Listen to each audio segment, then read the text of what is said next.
awareness on drug and alcohol abuse. First, I'd like to welcome our respected Managing Director, Shree T.K. Naranappa Sir, Chairman Mr. Satish Sir, Principal of Padma Shree Institute, Dr. Anuradha Ma'am, and Director of PGR, Mr. Rajesh Shenoy Sir. My hearty welcome to the people of Mindcare Rehabilitation Center for joining us here today. Mr. Parmesh B.S., Director of Mindcare Rehabilitation Center, and Mr. Sambangaya R., Senior Counselor. Please come under the dais, sir.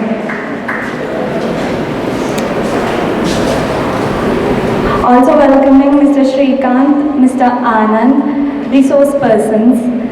Welcome to Sushma VG, Program Coordinator, Chaitra Shree R. Nayak, Clinical Psychologist, and Ms. Devanshi Jain, Mindcare Representative. Addiction is a disease that makes you too selfish to see the havoc you have created or to care about people whose lives you have shattered. And recovery, it is all about progression, not perfection. Together against drug and alcohol abuse. Your brain, your mental and your physical body, as we discussed, it reduces your brain cells. As a chronic relapse, when we realize we have an addiction, we are not letting go of it. We are not ready to let go of it. Due to which we start relapsing on it. Like for example, I have a coffee addiction. So even though I decide I'll not drink coffee for today, I'll start having a headache and I'll start relapsing on it. So this itself is chronic relapse, and there's always co-occurring disorders with every addiction.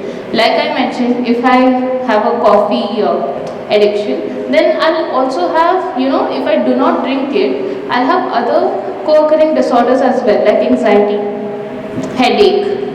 If someone is addicted to substances like alcohol and drugs, then they would also be having depression, PTSD, post-traumatic stress disorder, and other symptoms. Now let's understand what are the vulnerabilities and risk factors to addiction. Of course, it affects your health, physical, mental, and emotional health. Second, it would affect your family, and if you have a partner, if you're married, then it will also affect your spouse's life. Addiction tends to lead to a lot of problems when it comes to family and interpersonal relationships. Addiction tends to destroy a lot of families, and families suffer 4 times more than the addict is himself. We live in a country like India, and so we should consider socio-economic factors as well.